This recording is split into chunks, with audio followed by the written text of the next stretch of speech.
Hello, my name is Chris, and today I'd like to do something a little bit different. I'd like to spend the next 25 minutes trying to take your mind off that nicotine craving that you're currently having.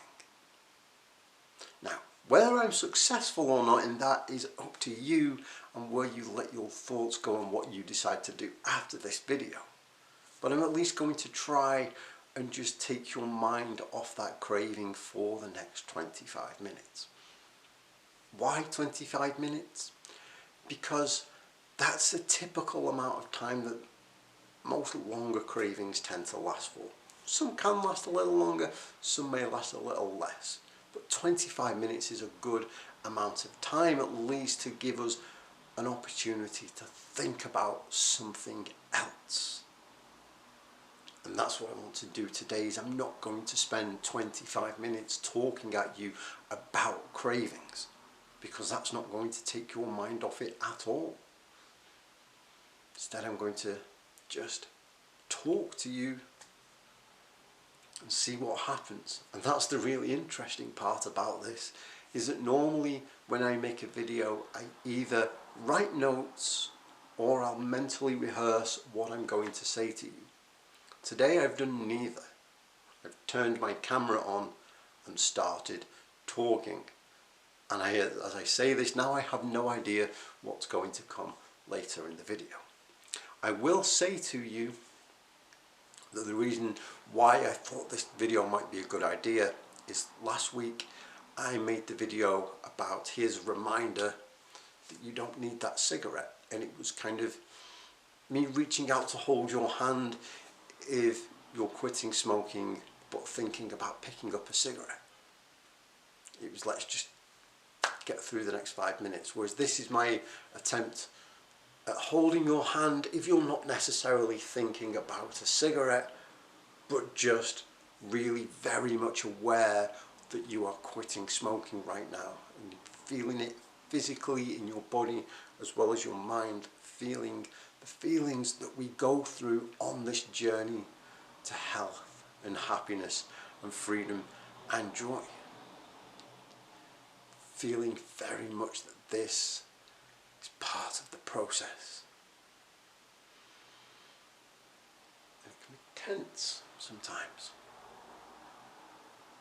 And that's why I used to use the purge technique that I made a video about a while ago. And although I'm not going to spend the next 25 minutes talking about cravings, we will go through that.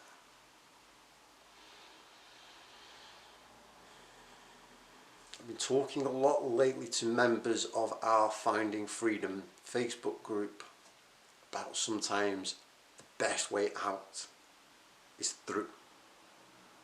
So when we do start feeling that unpleasantness, sometimes the best way out is to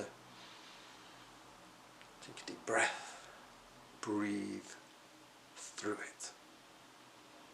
What I used to do when I was feeling really tense and really agitated, when people say, oh, it's all in the head, well, there's a lot of, there is a lot of mental stuff that goes on when we quit smoking, but I could physically feel the tension as I was going through the quit process. So I used to close my eyes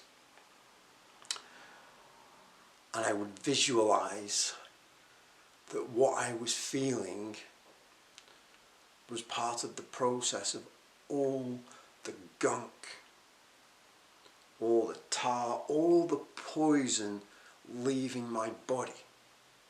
And as things got tense, I would breathe.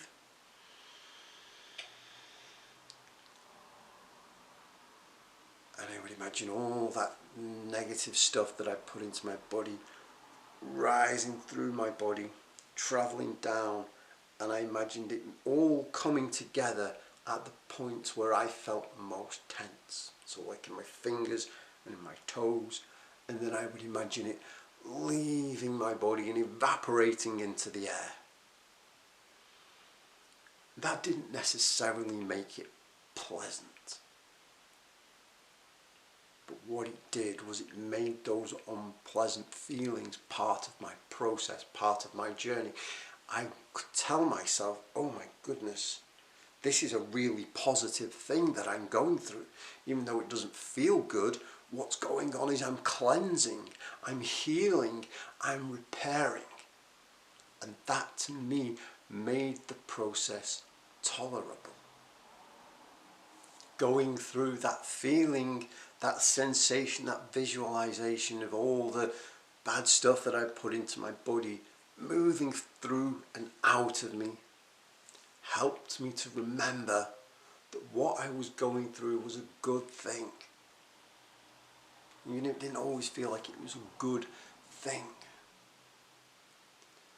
What I was going through was going to lead to better and better things. And it helped me to remember that quitting smoking is not a punishment. Again, I shared in our Finding Freedom group a couple of days ago, quitting smoking is not a punishment for all of the self-harm that we've done to ourselves. Quitting smoking is not a penance for the decisions that we made, because at one point in our lives we made that decision thinking it was the right thing to do, so we don't need to be punished for it. It's not a punishment, it's a reward. Quitting smoking is our reward for realizing that we no longer need to harm ourselves. It's a reward for making a positive decision about our health, our well-being, our happiness, and our lives as a whole. That reward comes in many forms. That reward comes in the form of a second chance. We have a second chance to be able to breathe better. We have a second chance to be able to learn new, healthy ways to deal with our stresses and our pressures and our anxieties. It is a reward in the sense that all our risk of all those horrible diseases drastically goes down. It is a reward, and that we're able to taste better and smell better. We're able to fully engage in our experiences and enjoy life. Really enjoy that meal. Really enjoy going outside and quite literally smelling the roses. It is a reward in the sense that we can be there and be fully present in what we are doing. We no longer need to slip away from precious family time to go and have a cigarette. We no longer need to be watching a movie and have to stop and go and have a cigarette. We can be fully present and fully engaged in whatever we are doing. And these are just some of the endless rewards that we get by quitting. And you can add into that the financial aspect. That we no longer need to go and spend all this money on something that does absolutely nothing for us. Instead, we can spend it on things that do good things for us. A hobby we've always wanted to try, exercise, new clothes that don't smell. How good is that? And these rewards can start helping us right from the very beginning, helping us along our journey to our freedom, to our health, to our happiness, because we can visualize our lives as having these rewards. I talked earlier about using that visualization of cleaning, healing and repairing. We can use the very same techniques for increasing our motivation and our enthusiasm and our desire as we go along our journey. If we're undertaking this journey to be healthier, then we can imagine what does a healthier version of, not just a healthier version, what does the healthiest version of me look like? what do I physically look like in my appearance? What does my body look like? What clothes do I wear? What am I doing? Where am I going? Who am I with? And build up this bright, vivid picture of this healthy, happy me. And go back to it anytime I'm struggling with anything. Go, yeah, that's why I'm doing this. That's why I'm doing this. And I am doing this because I can and I will. I can be that person, that healthiest version of me.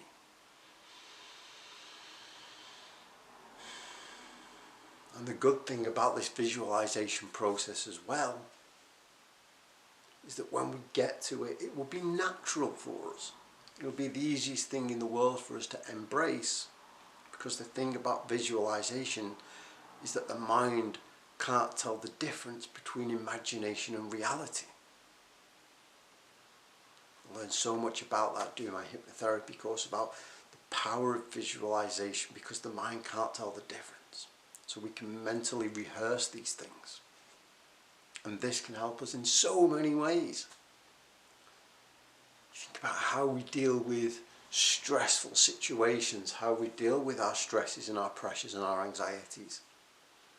And we can use some visualization time. Imagine ourselves going into a stressful situation, dealing with it calmly, dealing with it confidently, dealing with it with a smile on our faces, knowing that we can and we will. And the more we mentally rehearse this, the more we visualize it, the more we are ready. So when those stressful situations do come, and they do come, we are better equipped to deal with them. And we can deal with them, and then we can take a time out, just like we're going to do now, and just breathe.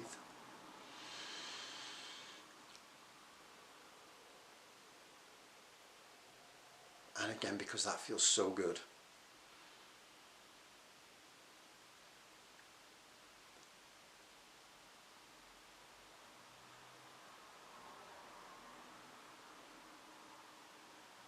And just notice what a good feeling, just taking that deep breath and bringing that calmness into us, knowing that we can just go through our day like that. And the good thing, probably the best thing, is that you do want those rewards, and you do want those benefits, and you do deserve those benefits, and you do know that you deserve them and believe it to be true, even if in your conscious thinking you don't believe that you do. So many of the decisions we used to make were unconscious ways of self-harming. Maybe because we had low self-esteem, we had low self-worth, we were depressed, we didn't feel very good about ourselves and who we were as people. And so it was this unconscious way of harming ourselves.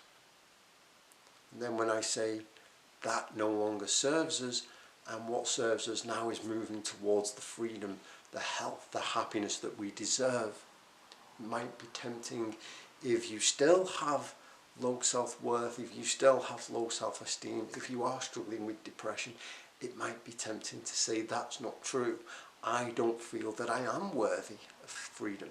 I don't feel that I am worthy of happiness and health, and that I don't feel I deserve it. As I said in my last video, even if there is a big part of you that is thinking that, there is still some part of you that knows you do deserve this. That is the part of you that put on this video. If you are a regular subscriber to my YouTube channel, that is the part of you that comes back and watches the other videos. It's at least the part of you that decided to search for these videos in the first place and find them and invest the time and energy to watch them, of all the millions and one things that you could be doing. We do this one day, one step, one decision at a time. And of all the millions of decisions you could have made, you made a decision to watch this video. And that says that there is a part of you that knows you are worthy, that does have some self-compassion and some self-love. That is the part that is going to get you through this. Because you can and you will get through this. And as you do, you will start to breathe easier. And as you start to breathe easier, you can enjoy taking moments like I do. And you can join me now, if you want to, in just going,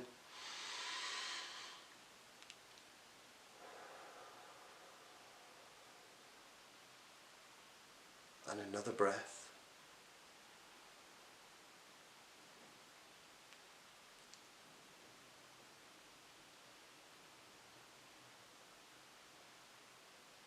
And noticing how good it feels to take those big, deep, slow breaths. Noticing how good it feels to know that the decisions that you're making for yourself are helpful and beneficial. How good it feels to know that you are starting to do what really truly serves you. Starting to do what is good for you. And how good it feels to know that we don't have to do this in giant leaps. One day, one step, one decision at a time. I say that all the time because I feel very strongly that it is the most effective way to get through anything, any problem we are facing.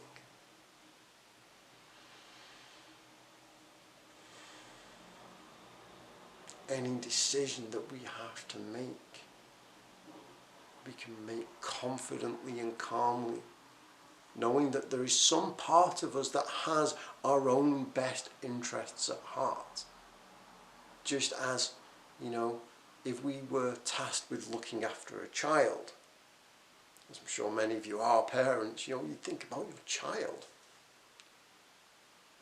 And to start treating ourselves with the same kind of love and compassion and care and acting in our best interests in the way that we would act in the best interests of a child. Because we know that child doesn't deserve to come to any harm, just as we don't. What has happened to us in the past has happened.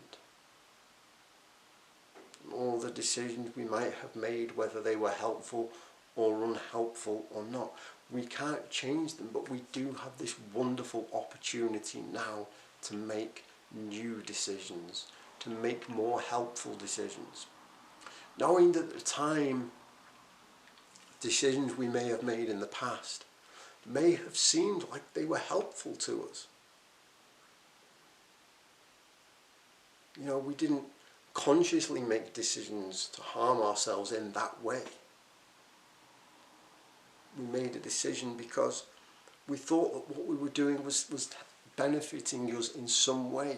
And this is more proof that deep down we do want what's best for ourselves, and we can trust ourselves to make those good decisions. I started this video saying that I was just going to have to talk at you and trust that I would know what to say, and so far I have, because we have this wonderful inner ability to do what is best for us. One other big reward that is obviously so important and so wonderful is that we get the reward of being able to start again.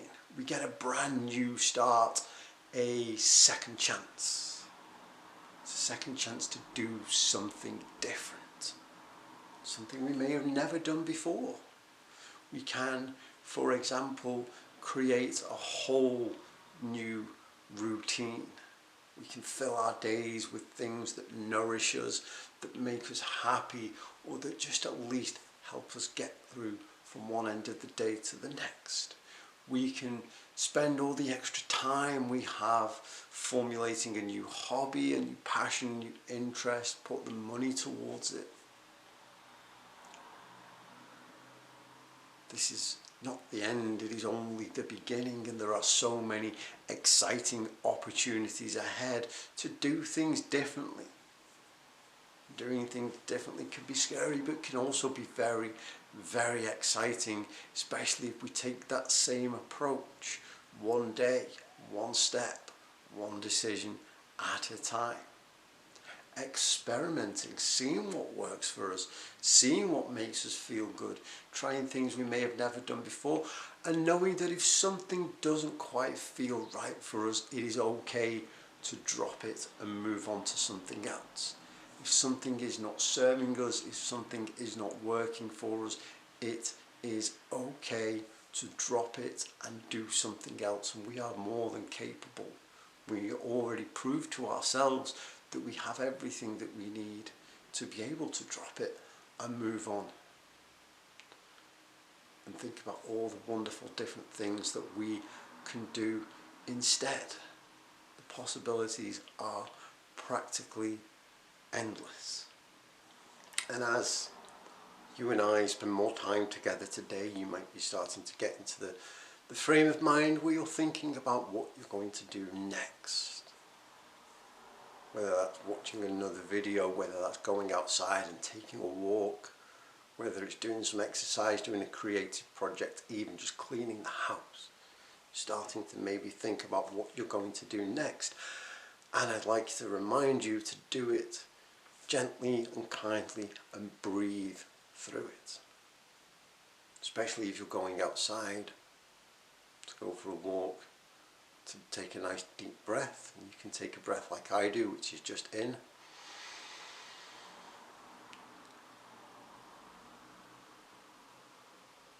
and out. Or you can practice breathing exercises that you might know of, but remember to breathe. And even if you're not going outside, just continue to take those breaths.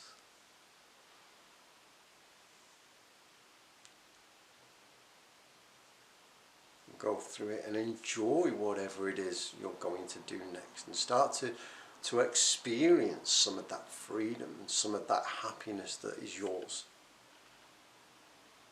And start to enjoy knowing that whatever you do today, you can do it and you can get through it easily. And if not easily, you can still at least get through it.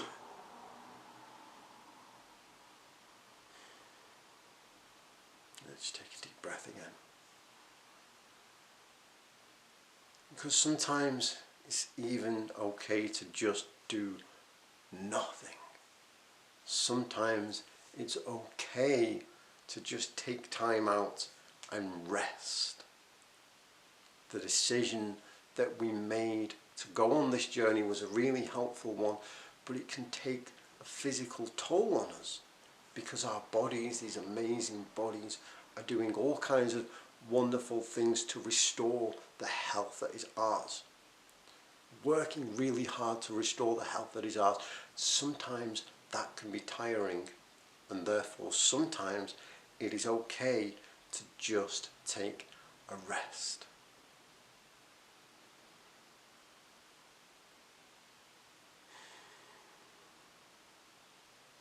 Whatever you decide to do with the rest of your day, you can do it calmly and confidently. And give yourself a pat on the back. Give yourself credit for making a good decision. For ignoring whatever decisions you might have wanted to make earlier in the day and making this decision for the good of your own health right now. You can give yourself credit for that. And realize that it does mean that there is some part of you that realizes you do deserve this, and that you can, and that you will. Thank you so much for watching today. I really hope this has been helpful for you. I hope it's given you something to think about. Have a wonderful rest of the day. Have a wonderful rest of your week.